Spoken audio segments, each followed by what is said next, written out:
Some of our more popular videos right now is this one, the shipping container tiny house from rhinocubed.com.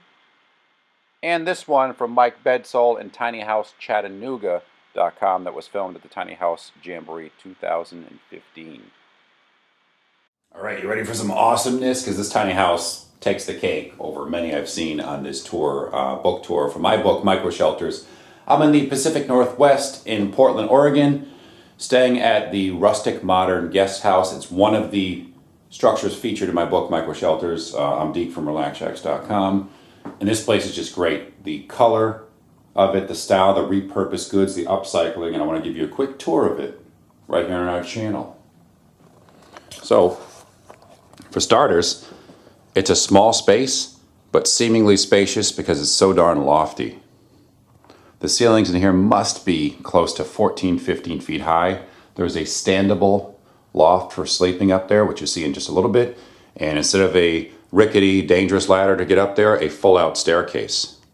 Now, one of the things when I first saw this a picture of this online that attracted me was this skinny little bathroom door. There's this pop of yellow color right there. Same with the oranges and the rustic look of the natural wood in the back of the kitchen. But for the main living area, lots of windows for natural light. This one I have shuttered for now. You have this giant door that's your entrance and doubles as some huge windows. I think that's always a smart move in a house. Maybe not a tiny house on wheels because of the racking factor. Some light up there. There is a heating system. Propane run, I believe, over here. Vented externally. And this cool vintage fan. Forget that you saw my coffee there. Okay, over here, in my book, this is one of the things I pointed out was in the center of the room in the book in the photo shoot, but I love this little table, just a chunk of a door with some spindly, twisty legs. I'm sure there's a term for those. The name escapes me right now. Back here, another pop of color. You know, if you're not going to do it with painting your walls or with art, bring in some funky furniture. This is a futon style couch here. Just that little blast of orange in here. This table here is great. It's a like one of those giant outdoor gas deep fry-em-a-bob things. That's a technical term, of course. Made into a table with a glass top. Shout out to my boy Lloyd Kahn, Tiny Home Simple Shelter. Fantastic book. I'm somewhere in there. Not that you need to see this right now. I don't even know the page. Forget I said that. My Vermont cabin where I host my tiny house summer camp workshops is in there. So I can move into the kitchen because it's just, I think, one of the cooler parts of this tiny guest house.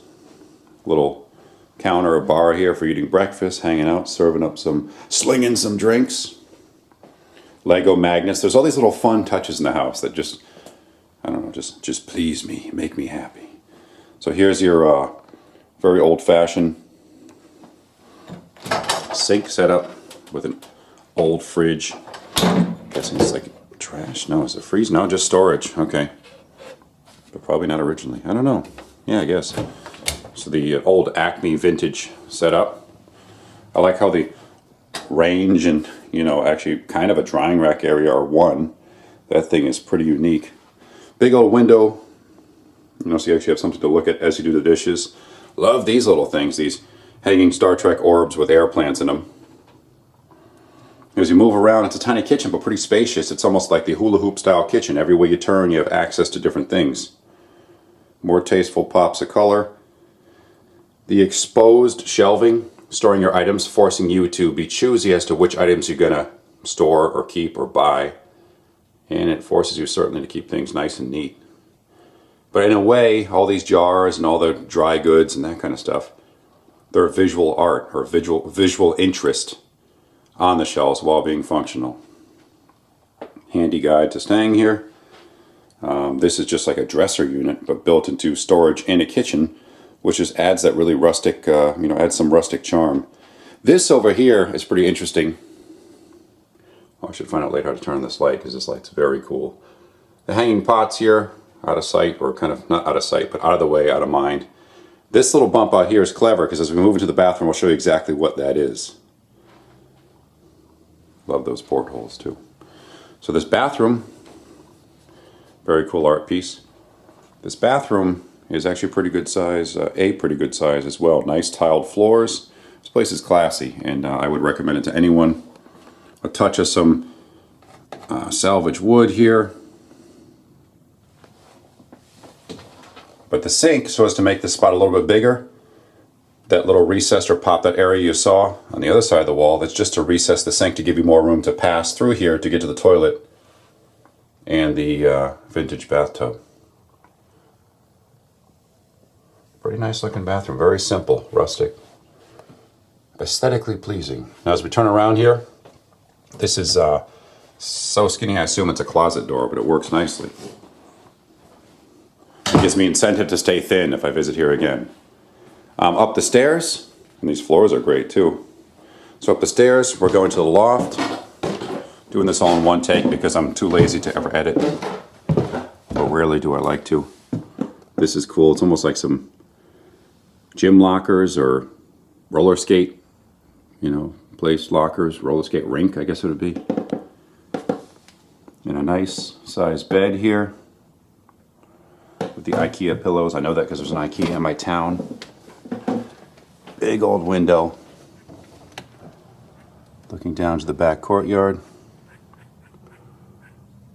Love this Edison bulb and this industrial light up here.